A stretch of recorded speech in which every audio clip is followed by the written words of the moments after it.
এরা কারারে ভাই ঠান্ডা নাকি বিরিয়ানি বানায় খায় কি একটা অবস্থা দেখলে কেমন গা ঘিন ঘিন করে আমার। এগুলো যদি আমাকে এমনিতেও কেউ দেয় আমি তো তারপরেও খাবো না, যে পাতিলে রান্না করব ওই পাতিলই মনে হয় আমি ফালাই দিব, এমন একটা অবস্থা।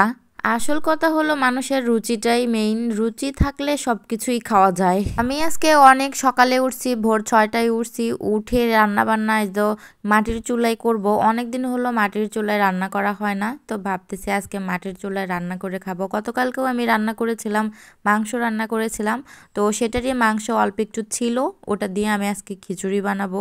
আমার না আসলে বেঁচে যাওয়া মাংস দিয়ে খিচুড়ি খাইতে খুব মজা লাগে। কার কেমন লাগে অবশ্যই কমেন্ট করে জানাবে। অনেক সকালে উঠে রান্না উঠাই দিছি, কারণ আমার মেয়েটা সকাল সকাল ঘুমায় থাকে, ওই টাইমে রান্না যদি করতে পারি তাহলে অনেক সুন্দরভাবে রান্না করা যায়। গতকাল রাতে আমার ঘুমাইতে ঘুমাইতে অনেক দেরি হয়ে গেছে, কিন্তু তারপরও আমি অনেক সকাল সকাল উঠেছি, কারণ সকালে যদি না রান্না করতে পারি তাহলে হয়তো বা রান্নাটা করাই হবে না মাটির চুলায়। কষানো শেষ হয়ে গেলে এখন আমি একটু হওয়ার ঝোল দিব। এই তো আমার ঝোলটা ফুটে আসছে, এখন অবশ্য চালটা প্রায় ফোটা ফোটা অবস্থা। মাটির চুলায় রান্না করতে কিন্তু অনেক ভালো লাগে, কিন্তু ধোয়া মনে হচ্ছে সব আমার মুখে চলে আসতেছে। আমি যে পাশে যাচ্ছি সেই পাশে ধোয়া আমার মুখে আসতেছে, মানে যে বাতাসটা আবার সবসময় মুখেই লাগতেছে তার সঙ্গে তো ধোয়া আসতেছেই। তো এই হচ্ছে আমার খিচুড়ির ফাইনাল লুক। খিচুড়িটা কিন্তু অনেক লোভনীয় লাগতেছে দেখতে, আর খিচুড়ি আমার খুব খুব পছন্দ, আমার তো খুব ভালো লাগে।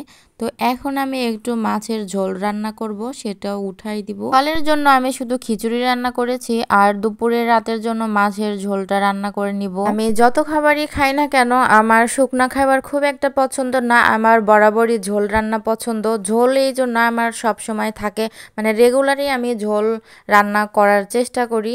শুধু আমিই না, আমার বড় পছন্দ করে, আমার মেয়েও পছন্দ করে, এই জন্য ঝোলটা বেশি বেশি করে রান্না করা হয়। এই পেট চালাতে এসে মানুষের যে কত কথাই না শুনেছি রে ভাই, কি বলবো।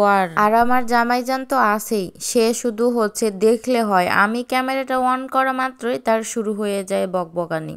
যাই হোক, আমি ওগুলো কথা মাথায় নিই না, তারপরেও আমি আমার ভিডিও করেই যাই। পেজ চালাইতে চালাইতে এমন একটা পরিস্থিতি আমরা পৌঁছাই গেছি, পেজ না চালাইলে না ভালো লাগে না। আপনাদের কেমন লাগে বলেন তো? আমার আরো একটা পেজ আছে, ওইটাতে মনিটাইজেশন করা আছে, কিন্তু ওইটাতে আমি কাজ করি না খুব একটা, কারণ ওইটাতে এত পরিমাণে আত্মীয় স্বজন অ্যাড হয়ে গেছে যে কি বলবো, একটু কিছু ভালো কিছু দেখলেই তারা শুরু হয়ে যায় সেটা নিয়ে কথা বলার জন্য।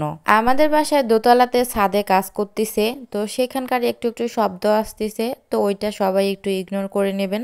তো সবাই ভালো থাকবেন, সুস্থ থাকবেন, আর ভিডিওটা যদি ভালো লেগে থাকে অবশ্যই লাইক, কমেন্ট অ্যান্ড শেয়ার করে দিবেন। Thanks for watching.